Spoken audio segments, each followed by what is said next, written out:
Halo, selamat bertemu kembali dalam channel The Power of Word, komunitas pencinta Sabda Allah. Apa sih keluhan yang paling sering dikemukakan umat sepulang misa? Teresia Natalia mencoba memotret suasana hati seorang rekan muda dengan temannya yang dibacakan oleh Natalia dan Zerika dalam percakapan yang diberi judul In Tune dengan Tuhan. Kita ikut dengerin obrolan mereka yuk.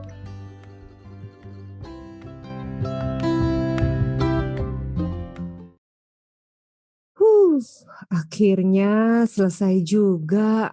Misalnya, ya ampun sampai segitunya deh kamu. Iya, habis lama banget tadi khotbah pastornya, sampai ngantuk aku. Lah, emang kamu kurang tidur semalam? Cie, gedetnya pasti seru banget nih. Enggak lah, Bi. Tidur cukup. Bosan aja. Tadi asli aku nggak mudeng pasturnya ngomong apa. Susah konsen kalau misa pagi begini. Jadinya ngantuk deh. Ya, kalau homili aja ngantuk, pas liturgi sabda pasti juga lewat aja dong. Biasalah. Tapi bacaan pertama kan seru tuh. Ada ceritanya. Habis itu, mending baca sendiri aja di rumah dah. It's. Kata Rasul Paulus nih, iman timbul dari pendengaran. Jadi kudu bisa fokus mendengarkan sabda dong. Kan Allah berbicara pada kita melalui firman-Nya. Dan pastor membantu menjelaskan pesan Allah dengan mudah pada saat homili. Sedangkan saat kita berdoa, kita kan yang suka ngoceh mulu. Dan akhirnya kita tuh lupa mengambil saat hening untuk mendengarkan Tuhan. Nah, bacaan-bacaan Alkitab adalah sarana Allah yang mau berbicara dengan kita.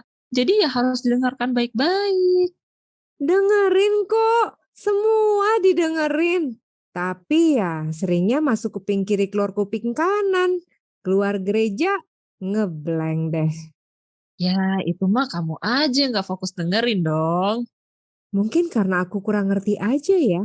Jadinya serasa ngawang-ngawang gitu. Oh, dulu aku juga begitu loh. Nggak ngerti. Apalagi kalau bacaannya ya yang bukan cerita seperti surat Paulus gitu. Tapi setelah aku ikut komunitas, somehow sekarang mendengar bacaan saat misa jadi lebih bisa dinikmatin gitu loh. Karena kamu udah makin ngerti Alkitab. Menurutku sih karena aku lebih terbuka dan makin terbiasa aja dengan isi Alkitab. Nah, itu aku belum banget sih. Gini deh, ibarat kamu sama pacar kamu deh. Saat kamu membangun relasi, kamu mau dong makin mengenal dia kan? Kamu pasti dengerin baik-baik kalau dia lagi ngomong, supaya makin tahu apa kesukaannya, apa pandangannya, sampai keinginannya juga. Nah, sebaliknya, kamu maunya pacar kamu juga begitu dong ke kamu. Makin lama hati makin connect, cinta makin strong deh. Nah, gitu juga relasi kita dengan Tuhan. Kalau mau Tuhan pengen bicara apa sama kita, ya buka Alkitab. Modalku renungan harian untuk dapat inspirasi pesan Tuhan hari itu. Tapi yang penting lagi, buka hati. Kayak kamu buka hati ke pacar kamu, Cila. Uh, iya sih, kalau lagi naksir dan sayang, emang niat banget buat dengerinnya. Bener-bener fokus, seakan dia orang yang sangat penting. Paling penting lah sedunia. Nah persis itu. Tapi sekarang lakukannya kepada Tuhan dong. Lah gimana caranya? Kan Tuhan gak kelihatan. Gak ada wajah yang kita lihat dengan nyata. Bukan gak mungkin sih. Tapi untuk orang yang visual kayak aku, tantangan besar banget. Paling memandang gambar Yesus ya. Gini deh, saat pastor dan lektor membacakan sabda dan homili, kalau aku ya cukup melihat ke satu titik dan fokus mendengarkan aja. Mungkin kalau kamu, berhubung kamu itu visual, coba sambil memandang Yesus di salib. Nah, kamu bayangin dia berbicara dengan kamu saat pastor dan lektor membacakan firman. Karena saat liturgi sabda, Allah kan sedang berbicara dengan kita lewat mereka. Kalau kamu sampai susah fokus, ingat aja, niatan kamu untuk pengen kenal Tuhan lebih mesra seperti kamu kenal pacar kamu. Nah, kuncinya ada di hati yang terbuka. Bayangkan saat kamu merasakan Allah bicara sama kamu saat misa. Duh, kehadirannya pasti terasa sekali. Dan perayaan Ekaristi akan semakin indah. Hati dan panca indera kita terbuka, melihat, mendengar, dan merasakan kehadirannya. Wow, indah juga ya kalau bisa begitu. Tapi bentar Bi, kamu kan tadi bilang kuncinya ada di hati yang terbuka. Emang kayak gimana sih hati yang terbuka itu pada saat kita di dalam misa? Gini, saat penjajakan, kamu nggak pakai asumsi macem-macem kan? Simply dengerin dan mencoba mengenal dia. Ya, aku tahu banget lah story kamu sama pacar kamu. Nah, kamu jadi open bukan cuman karena kamu suka sama dia, tapi juga karena dia beda sama kamu.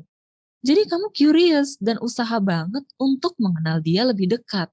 Hati kamu jadi terbuka untuk dia. Dengan Tuhan, sebenarnya ya nggak beda jauh. Tapi karena kita udah lama menjadi Katolik, kita udah punya suatu pemikiran tertentu saat masuk ke gereja untuk misa. Kita cenderung menganggapnya sebagai rutinitas. Nah, gimana saat mau mengikuti misa, kita tuh riset pikiran kita untuk mendengarkan lewat bacaan dan homili. Open-minded gitu, partly karena pengen tahu, Tuhan lagi pengen bicara apa nih? Mungkin sambil bilang dalam hati, Tuhan, aku mau PDKT sama dirimu. Sama deh dengan kalau kalian lagi ngedate dan kamu siap dengerin cowok kamu.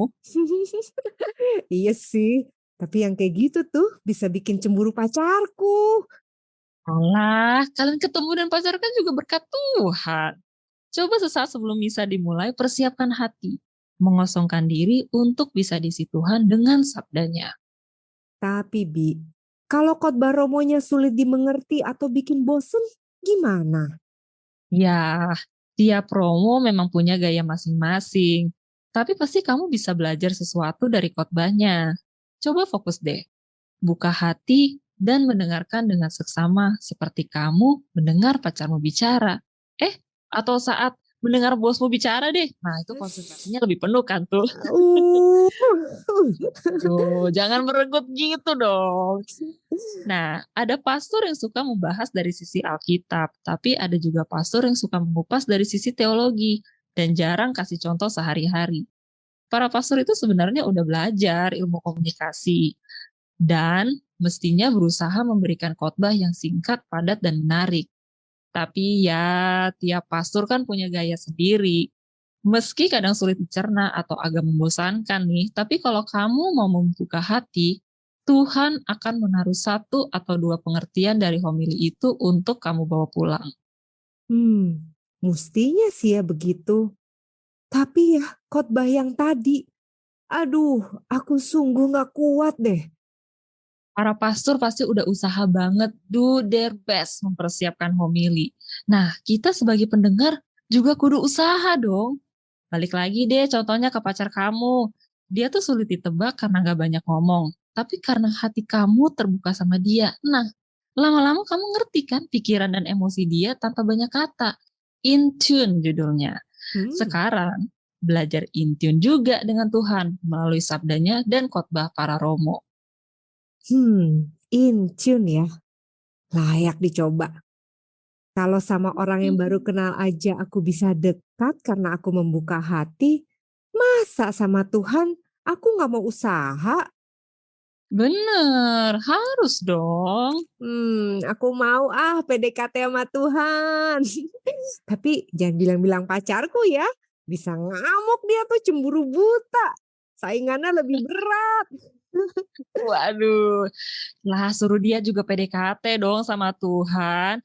Tuhan itu orang ketiga yang paling diperlukan loh dalam hubungan kalian. Dijamin deh gak ada episode layangan putus dah. Bisa aja kamu.